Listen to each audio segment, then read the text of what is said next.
हाँ जी बच्चों, तो हमारी इस सीरीज में आज हम लेंगे जेनेटिक्स टॉपिक को, जो कि most lengthy, most scoring, most important topic है ठीक है। वैसे तो जेनेटिक्स आपको बहुत डिटेल में अच्छे से पढ़ रखा होगा आपने 10 से 12 क्वेश्चंस जेनेटिक्स से अकेले से पूछे जाते हैं बच्चों। इसमें 2 चैप्टर्स हैं, principles of inheritance and molecular basis of inheritance. Last में इवोल्यूशन एक अलग से चैप्टर है। तो इन दोनों में से मॉलिक्यूलर बेसिस क्योंकि थोड़ा ज़्यादा लंबा है तो वहाँ से क्वेश्चंस भी थोड़े ज़्यादा बनते हैं, बाकी इंपॉर्टेंट दोनों ही चैप्टर्स हैं। तो अगेन इस चैप्टर में मैं आपको बताऊंगी वो चीज़ें, वो टॉपिक्स जहाँ से नीट में फ्रिक्वेंटली क्वेश्चंस पूछे जा रहे हैं। सबसे पहले गार्डन पी, जो कि मेंडल ने यूज़ किया था अपने एक्सपेरिमेंट्स में, पाइसम सेटाइवम, उसके कैरेक्टर्स ज़रूर से देख जाना बच्चों, क्योंकि लास्ट कुछ ईयर्स में इसके कैरेक्टर्स पर इस तरह के क्वेश्चंस बने हैं कि जैसे इनमें से कौन सा डोमिनेंट है या कौन सा रेसेसिव है।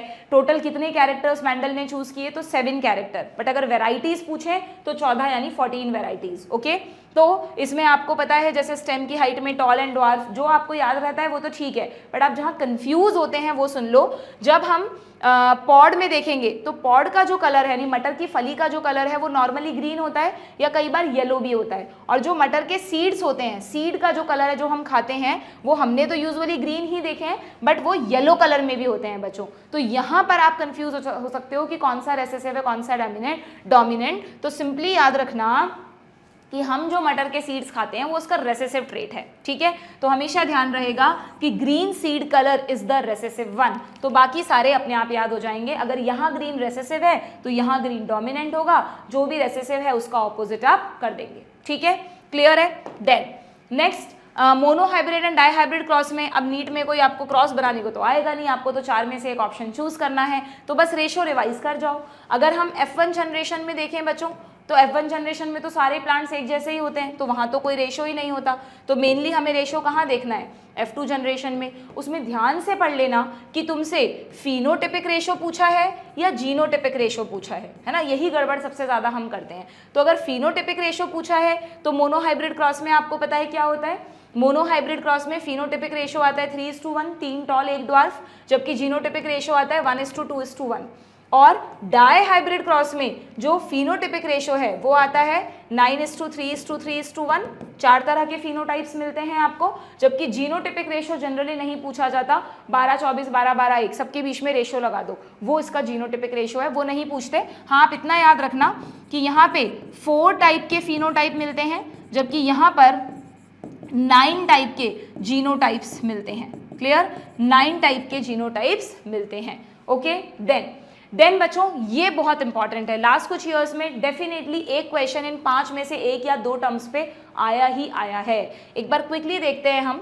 Incomplete dominance. इनकम्प्लीट डोमिनेंस का मतलब होता है, स्नैपड्रैगन का प्लांट याद रखो, एंटीराइनम, जिसमें कि रेड और वाइट का क्रॉस कराने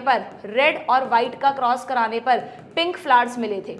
तो क्या मैं ऐसा कह सकती हूँ कि यहाँ पर progeny is neither resembling with the parent, मतलब is not resembling with any of the parent, ना रेड कलर की है ना वाइट कलर की, बल्कि कोई तीसरा ही कैरेक्टर आ रहा है। तो जब progeny neither of the parent से मैच करे, है ना, किसी भी पेरेंट से मैच ना करे सिंपल भाषा में, तो वो हुआ इनकम्प्लीट डोमिनेंस। को डोमिनेंस में आंसर होगा बोथ ऑफ द पेरेंट्स। जो F1 हाइब्रिड है वो दोनों पेरेंट्स का मिला जुला फॉर्म होगा। जैसे आप कोडोमिनेंस में AB ब्लड ग्रुप पढ़ते हो, है ना, कि उसमें AB खुद को एक्सप्रेस कर रहा है, B भी खुद को एक्सप्रेस कर रहा है। क्लियर?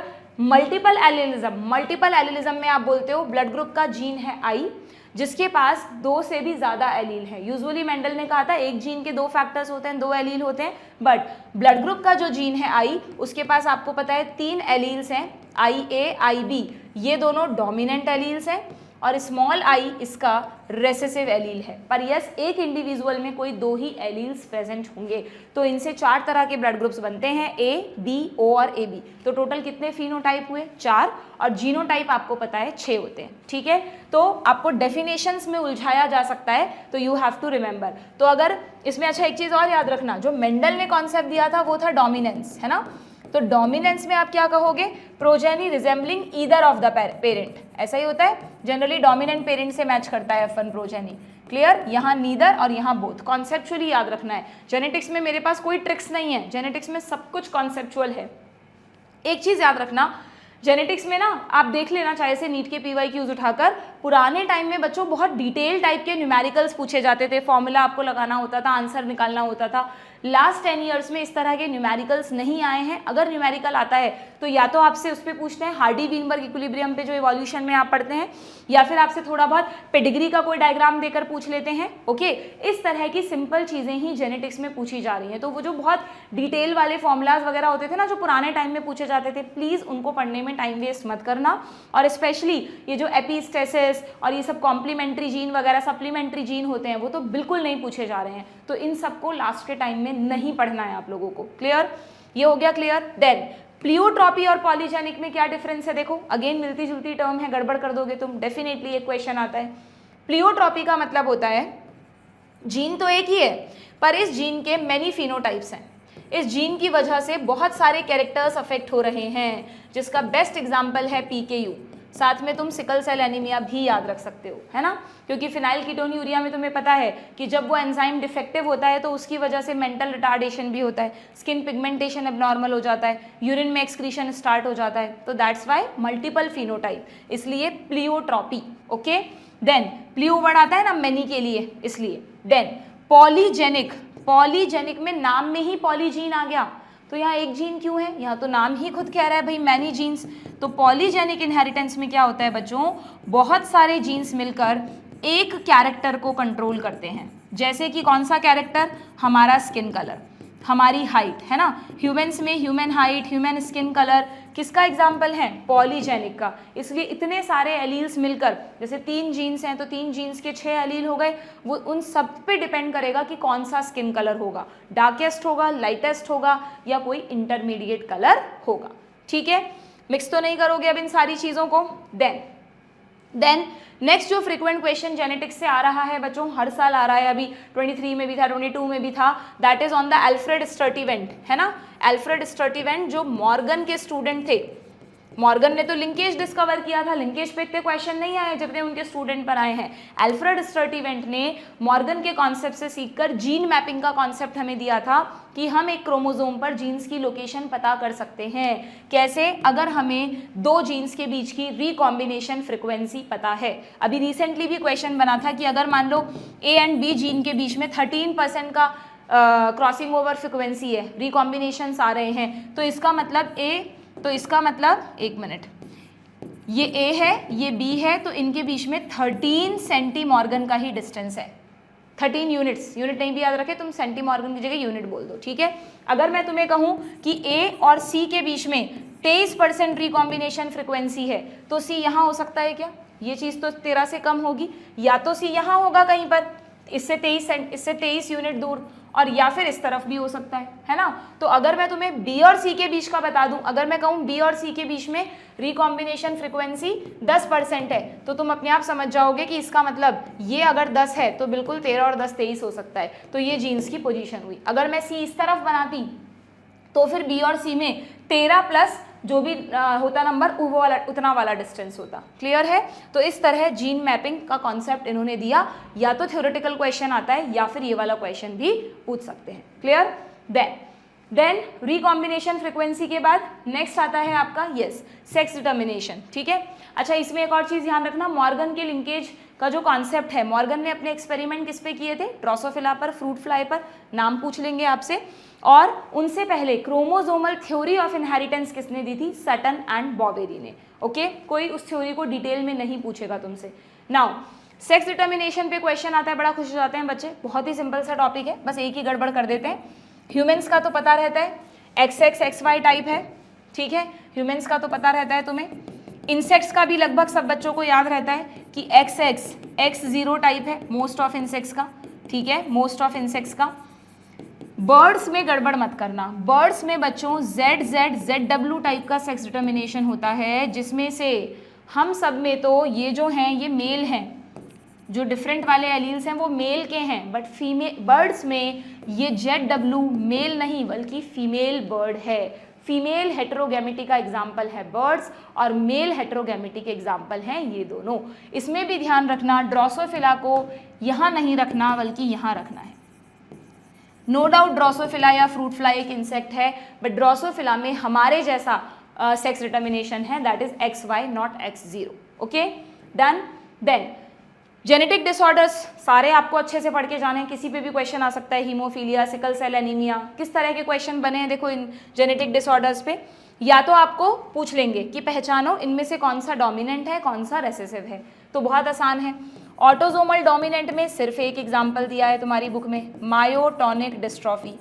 इसको मिक्स मत कर देना, मैंने ह्यूमन फिजियो में भी बताया था, ह्यूमन फिजियो में एक डिसऑर्डर है मस्क्यूलर डिस्ट्रॉफी, ड्यूशेंस मस्क्यूलर डिस्ट्रॉफी, वो रेसेसिव है, सेक्स लिंक्ड रेसेसिव है, जबकि मायोटोनिक ऑटोजोमल डोमिनेंट है। ठीक है, ऑटोजोमल रेसेसिव में सीपीएसटी याद कर रखा है हमने, colour blindness, PKU, sickle cell anaemia, thalassaemia. ठीक है, और एक्स लिंक्ड रेसेसिव में हमने याद कर रखा है आपकी फिजिक्स की फेमस बुक एच.सी. वर्मा, है ना। एच यानी हीमोफीलिया, सी यानी कलर ब्लाइंडनेस। एक गलती कर दी हमने यहाँ पर, ये सिस्टिक फाइब्रोसिस था, कलर ब्लाइंडनेस नहीं था। ठीक है, दिस वाज सिस्टिक फाइब्रोसिस। तो कलर हमेशा जब भी इस तरह का क्वेश्चन आए तो पहले एच.सी. वर्मा को साइड में कर देना, हीमोफीलिया और कलर ब्लाइंडनेस कहाँ आता है, उसके बाद जो बचे वो यहाँ पर करना। ठीक है, या तो इसको भी तुम ऐसे सिस्ट से याद रख लेना, जैसे भी याद रख सको, this is P not Y. Clear है? ठीक है, देन तो ये तो आपसे इस तरह का क्वेश्चन हो गया। अगर कोई पेडिग्री का क्वेश्चन आता है, बहुत फ्रिक्वेंटली नहीं आ रहे हैं बच्चों, पेडिग्री के जो न्यूमेरिकल टाइप क्वेश्चन होते हैं बहुत कई बच्चों से नहीं हो पाते, तो बहुत फ्रिक्वेंटली नहीं आए हैं नीट में, कई बार पूछ लेते हैं, तो बहुत ज़्यादा घबराने वाली बात नहीं है। ठीक है, और या फिर इसमें किस तरह के क्वेश्चन आएंगे, हाँ एक क्वेश्चन जो आपको हमेशा मिलेगा कि आपको बोल देंगे मेल मतलब फादर का ये है मदर का ये है, तो बताओ उनके प्रोजेनी में ये डिसऑर्डर कितना % गया, या ब्लड ग्रुप पे आ जाएगा कि फादर का ब्लड ग्रुप ये है मदर का ये है, तो उन बच्चों में कौन सा ब्लड ग्रुप होगा, है ना।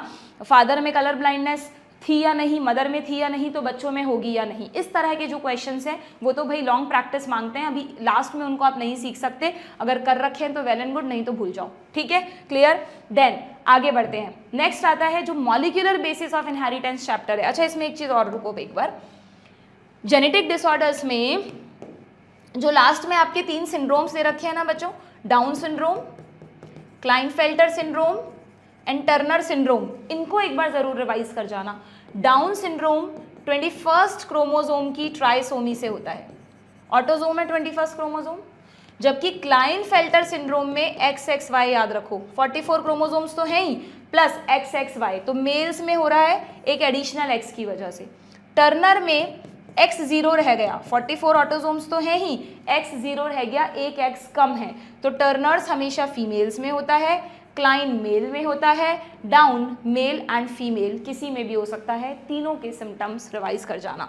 ठीक है, चलिए, molecular basis of inheritance, again a very long chapter, I will try to complete it shortly. ठीक है, न्यूक्लियोसाइड एंड न्यूक्लियोटाइड, बायोमॉलिक्यूल्स में भी बता चुकी हूँ मैं तुम्हें, न्यूक्लियोसाइड में 2 ही कंपोनेंट हैं, टाइड टी बाद में आता है, 3 कंपोनेंट। कौन से 2? सेंटर में बैठी है शुगर, उसके फर्स्ट कार्बन से जोड़ दो N बेस, और यहाँ पर शुगर और N बेस तो जुड़ ही चुके हैं, उसके लास्ट कार्बन से जोड़ दो फॉस्फेट। ठीक है, नेमिंग आनी चाहिए आपको इनकी। देन सेंट्रल डॉग्मा पे फ्रिक्वेंटली क्वेश्चंस आए हैं, बहुत आसान सा डायग्राम है, यू नो DNA से हमेशा RNA बनेगा, RNA से प्रोटीन बनेगा, ये तो सबको पता है। कंफ्यूज हो जाते हो तुम इन 2 टर्म्स में, ट्रांसक्रिप्शन ट्रांसलेशन, कितना ही अच्छे से पढ़ लो, नीट में सबसे कॉमन सिली मिस्टेक है, ट्रांसक्रिप्शन की जगह बच्चे ट्रांसलेशन पे टिका कर आते हैं या वाइस वर्सा। ये गलती कब नहीं होगी? जब तुम इस वर्ड में क्रिप्ट को ढूंढ लोगे। क्रिप्ट का मतलब होता है हिडन, डीएनए ने अपनी इंफॉर्मेशन छुपा दी है, कोड्स की फॉर्म में, इसमें कोड्स होते हैं ना, तो डीएनए ने अपनी इंफॉर्मेशन को कोड्स की फॉर्म में छुपा दिया है। तो डीएनए से आरएनए का बनना ट्रांसक्रिप्शन, और इन कोड्स को बाद में ट्रांसलेट करके बनाई जाएगी प्रोटीन। ठीक है, तो गड़बड़ नहीं होगी, डीएनए से डीएनए का बनना is simply replication. Okay, nucleosome model में कहाँ गलती करते हो? न्यूक्लियोसोम मॉडल में ये तो सबको पता होता है कि डीएनए नेगेटिव है एंड एसिडिक है, पता है कि नहीं है? ये भी नहीं पता, ये तो बहुत बेसिक है। तो हिस्टोन उसका उल्टा हो जाएगा क्या? हिस्टोन पॉजिटिवली चार्ज है एंड बेसिक प्रोटीन्स हैं। क्यों है बेसिक? क्योंकि हिस्टोन को LA लॉस एंजल्स बहुत पसंद है, that is lysine and arginine, 2 amino acids. Okay, and ये जो डीएनए है ये हिस्टोन प्रोटीन्स के ऑक्टामर पे रैप हो जाता है। तो न्यूक्लियोसोम किसे कहते हैं बच्चों? जब ऑक्टामर पे डीएनए रैप कर दोगे तब न्यूक्लियोसोम बनेगा, अकेले ऑक्टामर को मत कर देना न्यूक्लियोसोम। ठीक है, ये चीज आपको ध्यान में रखनी है। एक ऑक्टामर पे लगभग 200 base pair long DNA wrap होता है।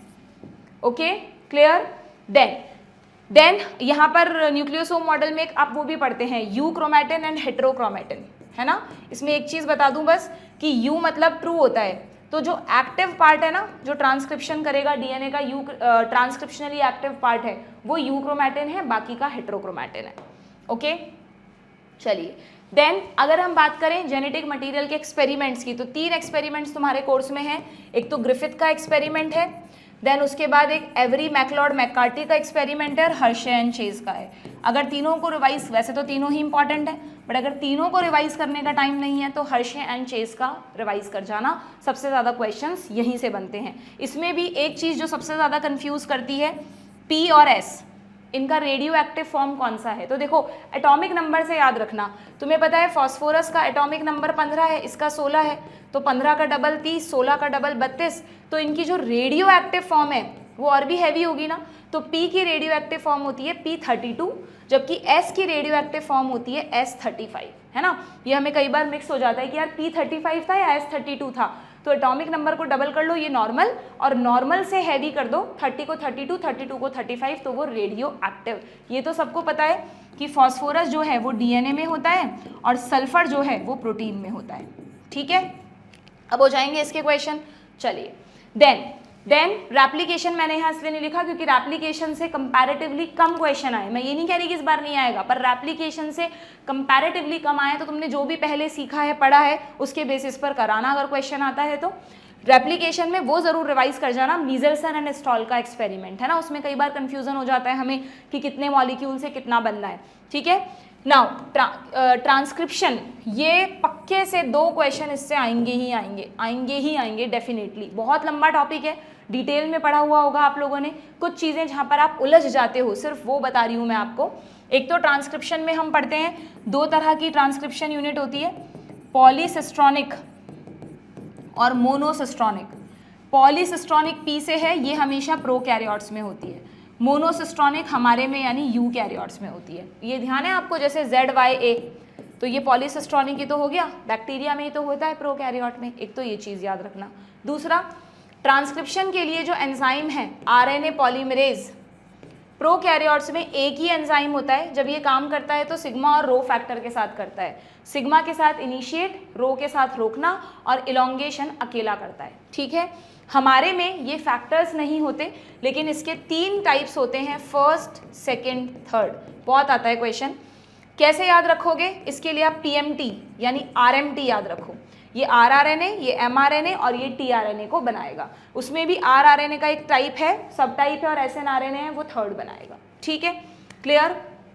और तीसरी इंपॉर्टेंट चीज़, प्रोकैरियोट्स में कोई एडिशनल प्रोसेसिंग नहीं होती है। हमारे में स्प्लाइसिंग होती है, कैपिंग होती है, टेलिंग होती है। तो हमारे में जब RNA बनता है तो पहले वो एक HNRNA होता है, हेट्रोजीनस न्यूक्लियर RNA, और बाद में स्प्लाइसिंग वगैरह के बाद उसे आप mRNA कहते हो, ठीक है। किसी को ये कन्फ्यूज़न तो नहीं है ना कि स्प्लाइसिंग में एक्सॉन और इंट्रॉन में से कौन हटेगा कौन रहेगा?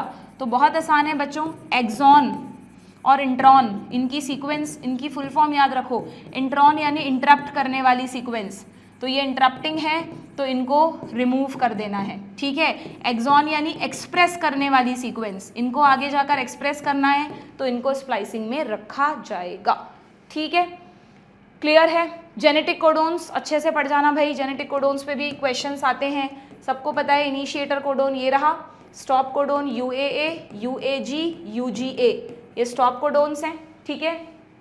कोडोन्स की प्रॉपर्टीज तुम्हें पता है, कोडोन्स यूनिवर्सल हैं, कोडोन्स में डीजेनरेसी भी देखने को मिलती है, और जिसमें आप कंफ्यूज होते हो वो है कोडोन्स का नॉन एम्बिगुअस नेचर। यानी कोडोन्स स्पेसिफिक होते हैं ना, एक कोडोन किसी एक ही अमीनो एसिड के लिए कोड करता है, तो स्पेसिफिक को एम्बिगुअस नहीं बोलते, स्पेसिफिक को नॉन एम्बिगुअस बोलते हैं। हम बोलते हैं ना किसी चीज़ में एम्बिग्यूटी बहुत है, एम्बिग्यूटी यानी अस्पष्टता, जैसे NTA में है हमारे, है ना, तो वो एम्बिग्यूटी यानी जो क्लियर नहीं है, और जो क्लियर है, स्पेसिफिक है, वो है नॉन एम्बिगुअस, ठीक है, क्लियर। देन ट्रांसलेशन की अगर हम बात करें बच्चों, तो ट्रांसलेशन भी इंपॉर्टेंट टॉपिक है, छोटा सा टॉपिक है, ज़्यादा परेशान भी नहीं करता।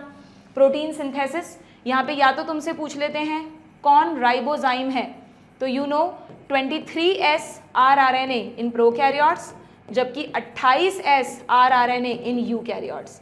ये राइबोजाइम की तरह एक्ट करते हैं, ठीक है। और स्टार्टिंग में ट्रांसलेशन से पहले जो अमीनो एसिड्स हैं, है ना, उनका एक्टिवेशन होता है, उन्हें एनर्जेटिक बनाया जाता है, और जैसे ही वो टीआरएनए पर जुड़ते हैं उसको कहते हैं charging of tRNA, amino acylation of tRNA. ये चीज़ें आपको ध्यान रखनी है, ठीक है।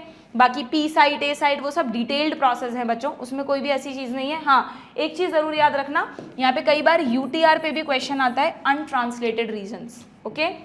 देन लेकऑपेरॉन में अगेन पूरा का पूरा अपने आप में एक अच्छा खासा टॉपिक है। इसमें जो उलझते हो तुम वो चीज़ बता रही हूँ सिर्फ, जब इसमें यहाँ पर Z, Y और A की बात आती है, सबसे ज़्यादा क्वेश्चन इसी टॉपिक पर आता है कि कौन किस एंजाइम के लिए कोड करता है।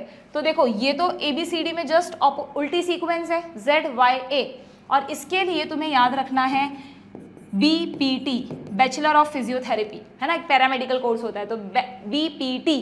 तो इसमें B क्या हो गया, बीटा गैलेक्टोसाइडेज, P हो गया परमिएज, और T हो गया ट्रांस एसिटाइलेज। तो आराम से मैच द फॉलोइंग क्वेश्चन आया हुआ है कई बार, या पूछ लेते हैं कौन किस एंजाइम के लिए कोड करता है, आप BPT से इजीली इसको मैच करके आ सकते हैं, ठीक है, क्लियर। प्लस ध्यान रखना लेकऑपेरॉन में जो इंड्यूसर है, जो आकर इस सिस्टम को शुरू करेगा, वो कौन है, खुद लैक्टोज। लैक्टोज अंदर जा रहा है ना सेल में, तो वही तो ऑन करवाएगा इस सिस्टम को, तो इंड्यूसर की तरह कौन एक्ट करता है, लैक्टोज, ठीक है। और रिप्रेसर प्रोटीन जो होती है वो कहाँ जाकर जुड़ती है बच्चों, इट बाइंड्स टू ऑपरेटर, जो स्पेशल जगह होती है उसके लिए, है ना, अगर ये प्रमोटर है तो यहाँ पे यूनो ऑपरेटर होता है, यहाँ जाकर ये बाइंड होती है, क्लियर है। तो रिप्रेसर, इंड्यूसर, ऑपरेटर बहुत मिलते जुलते से टर्म है, मिक्स नहीं होने चाहिए। जब भी कोई क्वेश्चन आए एक्स्ट्रा फोकस रिक्वायर्ड है। ये जो चीज़ें मैं तुम्हें इस सीरीज में बता रही हूँ, ये इसलिए बता रही हूँ क्योंकि ये वो चीज़ें हैं जिन पर एक्स्ट्रा फोकस रिक्वायर्ड है। जैसे क्वेश्चन आए you have to stop, think and then आपको आंसर टिक करना है, ठीक है। HGP बहुत थ्योरेटिकल टॉपिक है, मत टाइम वेस्ट करना लास्ट में इसको पूरा पढ़ने में। लास्ट कुछ ईयर्स में इसमें या तो क्वेश्चन आया है EST एंड SA पर, है ना, लास्ट ईयर भी आया था, एक्सप्रेस सीक्वेंस टैगिंग या सीक्वेंस एनोटेशन, ठीक है, या फिर जो इसके सेलाइंट फीचर्स दिए हैं ना बच्चों, उसमें कुछ डेटा दिया है कि कितने जीनोम होते हैं, कितना % कोड करते हैं, बस उसको एक बार पढ़ जाना, लास्ट में थोड़ा सा रिवाइज करके जाओगे तो कोई क्वेश्चन आया तो सही हो जाएगा आपका, ठीक है। DNA फिंगरप्रिंटिंग अगेन बहुत लंबा सा टेक्निकल सा टॉपिक है, इसमें आपको सैटेलाइट DNA ध्यान रखना है। सैटेलाइट DNA, रेपिटेटिव DNA, जिसका रेपिटेटिव DNA का पार्ट है सैटेलाइट DNA, ठीक है, जिसमें हम पढ़ते हैं दो तरह का होता है, VNTR and STR, okay, short tandem repeat और variable number of tandem repeat. इसकी पूरी जो टेक्निक्स के स्टेप्स दे रखे हैं वो एक बार पढ़ जाना, अगर स्टेप्स जमाने के लिए आए, सही सीक्वेंस में अरेंज करो तो आप कर सकते हो। This is about the genetics के दो मेन चैप्टर्स, ठीक है। इवोल्यूशन में 2-3-4 चीज़ें हैं बच्चों जिनसे फ्रिक्वेंटली क्वेश्चन बनते हैं। सबसे पहली चीज़ यूरे एंड मिलर का एक्सपेरिमेंट, इसमें आपको कहाँ गड़बड़ करते हो, यहाँ पर टेम्परेचर ध्यान रखना, 800 डिग्री 800 डिग्री सेंटीग्रेड टेम्परेचर पे ये एक्सपेरिमेंट किया गया था। कौन सी 4 चीज़ें यूज़ की गई, methane, ammonia, water vapours and hydrogen gas. और मिलर को यहाँ पर जो ऑर्गेनिक कंपाउंड मिला था वो थे अमीनो एसिड्स। इन्हीं पर मेन क्वेश्चंस बने हैं, पूरी थ्योरी पढ़ने की ज़रूरत नहीं है। यस, ये भी पक्के से आता ही आता है, होमोलोगस एंड एनालॉगस ऑर्गन्स। पता है क्या तुम लोगों को, होमोलोगस का मतलब सेम ओरिजिन, एक ही गांव के रहने वाले थे, अलग अलग जगह जॉब करने चले गए। अब अगर अलग अलग जगह जॉब करने गए, डिफरेंट हैबिटेट था तो वहाँ के अकॉर्डिंग अडेप्ट हो गए, सो डिफरेंट फंक्शंस करेंगे। तो ऐसे ऑर्गन्स जिनका ओरिजिन सेम हो पर फंक्शन अलग अलग हो वो हुए होमोलोगस, जिसमें आते हैं 4 limbs of vertebrates, 4 limbs of vertebrates या 4 limbs ऑफ मैमल्स, है ना। हमारी आईज सबकी अलग अलग, ब्रेन, ये सब किसके एग्जाम्पल हैं, eyes of vertebrate, brain of vertebrate, ये सब इसी में आता है होमोलोगस में, ठीक है। प्लांट्स में याद रखेंगे TT, थॉर्न एंड टेंड्रिल, दोनों का फंक्शन अलग है ना, थॉर्न कांटा है, टेंड्रिल सपोर्ट करता है, तो फंक्शन अलग है, दोनों एक्सिलरी बड से बने, ओरिजिन सेम है, तो होमोलोगस हुए, ठीक है। देन एनालॉगस ऑर्गन्स की अगर हम बात करें तो एनालॉगस ऑर्गन्स में डिफरेंट ओरिजिन है अलग अलग गांव के बच्चे थे, एक जगह कंपनी ने जॉब निकाली, वहां पर जॉब करने आ गए, तो डिफरेंट ओरिजिन था, बट अब ये सेम हैबिटेट में आ गए हैं बच्चों, सेम कंपनी में जॉब कर रहे हैं, तो सेम हैबिटेट में अगर आ गए हैं तो वहां के अकॉर्डिंग ही तो फंक्शन करना पड़ेगा, तो फंक्शन हो गए हैं सेम। क्लियर है क्या? एक ही जगह के बच्चे अलग अलग जगह गए तो क्या ये डाइवर्जेंट इवोल्यूशन हुआ? क्या ये डाइवर्जेंट इवोल्यूशन हुआ? HD, ठीक है, HD याद रखो, हाई डेफिनेशन, इसी का तो जमाना है, हर चीज HD में चाहिए तुम्हें। एंड एनालॉगस में क्या कह रहे हैं हम? से अलग अलग जगह से एक ही जगह पर आके इकट्ठे हो गए, तो क्या ये कन्वर्जेंट इवोल्यूशन है? AC, इसके बिना भी तुम्हारा काम नहीं चलता आजकल, AC, ठीक है। तो बहुत आसान से आप याद रख सकते हो और नीट में कई बार क्वेश्चन आया है, just remember this trick. Analogous के एग्जाम्पल बहुत सारे हैं, अगेन पेंगुइन्स में एंड डॉल्फिन में जो फ्लिपर्स होते हैं वो, हमारी आई या ऑक्टोपस की आई, एक जो सबसे ज़्यादा कन्फ्यूज़न होता है, wings of birds and insects. अगर आप बर्ड्स जो कि कॉर्डेट है को इंसेक्ट्स जो कि नॉन कॉर्डेट है, दूर दूर के टेक्सॉन के सेम स्ट्रक्चर को कंसीडर करोगे तो ओरिजिन अलग अलग है, फंक्शन दोनों का सेम है, ठीक है। यहाँ पे बर्ड्स की जगह बैट के विंग्स को भी इंसेक्ट से कंपेयर कर सकते हो। एक चीज़ जो मैंने बताई थी पढ़ाते वक्त कि बैट और बर्ड पास पास है ना, बर्ड और मैमल, बैट मैमल है, तो इन दोनों में विंग्स को होमोलोगस माना गया है क्योंकि दोनों 4 लिम्ब से ही बने हैं, ठीक है, क्लियर। देन इसके जस्ट बाद जो अडेप्टिव रेडिएशन का टॉपिक है, इसमें एग्जांपल्स देख लेना। इसमें आपको पता है डार्विन्स फिंचेस आती हैं, ठीक है, डार्विन्स फिंचेस के अलावा ऑस्ट्रेलियन मार्सूपियल्स भी इसी में आते हैं, ठीक है, ऑस्ट्रेलियन मार्सूपियल्स इसी में आते हैं। और ये जो दोनों एग्जाम्पल्स हैं बच्चों अडेप्टिव रेडिएशन में, ये डाइवर्जेंट इवोल्यूशन को बताते हैं, यस और नो। इसका डायग्राम देख लेना, एक ही कॉमन एंसेस्टर से अलग अलग तरह के मार्सूपियल डेवलप हो गए, फैल रहे हैं, तो इट इज़ डाइवर्जेंट इवोल्यूशन, ठीक है। नेक्स्ट पेज पर यहाँ प्लेसेंटल मैमल्स को मार्सूपियल से भी कंपेयर करके बताया है। हर एक मैमल को हर एक मार्सूपियल से अगर आप कंपेयर कर रहे हो तो फिर ये कन्वर्जेंट इवोल्यूशन हो जाएगा, ठीक है, क्लियर। देन डिटेल में नहीं बता सकती, सॉरी फॉर दैट, डिटेल में मैंने NCERT सीरीज में सब कुछ बहुत लॉजिकली पढ़ाया है, पर अब तुम्हारे पास उसको पढ़ने का समय नहीं है, जिसने देखा है उसको पता चल रहा होगा, ठीक है। देन हार्डी-वीनबर्ग इक्विलिब्रियम तो पता ही है, P + 2PQ + Q = 1, ठीक है। जब तक कोई भी एक स्पीशीज जेनेटिक इक्विलिब्रियम में रहेगी, जब तक कि 5 फैक्टर्स उसको डिस्टर्ब नहीं करते, gene migration, genetic drift, mutations, recombinations and natural selection. इसमें एक चीज़ ध्यान रखना बच्चों, बहुत आसान है, देखो नेचुरल सिलेक्शन में जो भी मेन ग्राफ है उससे कंपेयर करना है। अगर ग्राफ की पीक हायर हो जाए और ग्राफ नैरो हो जाए तो ये स्टेबिलाइजिंग सिलेक्शन को बताता है, यानी जो ऑलरेडी बहुत सारे थे जो इंडिविजुअल्स, उन्हीं का नंबर बढ़ता जा रहा है, तो स्टेबिलाइजिंग सिलेक्शन। अगर ग्राफ शिफ्ट हो जाता है इधर राइट और लेफ्ट में तो वो हुआ डायरेक्शनल सिलेक्शन। और अगर ग्राफ में 2 पीक आती हैं तो फिर ये होता है बच्चों डिसरप्टिव सिलेक्शन, ठीक है। ये नेचुरल सिलेक्शन के टाइप्स हैं, इंपॉर्टेंट हैं, इन पे क्वेश्चंस बनते हैं। Then evolution of man, yes, ये हायरार्की पढ़ के ही जाना बच्चों, इसके लिए सिंपल सी ट्रिक है, हेंस का मतलब H फॉर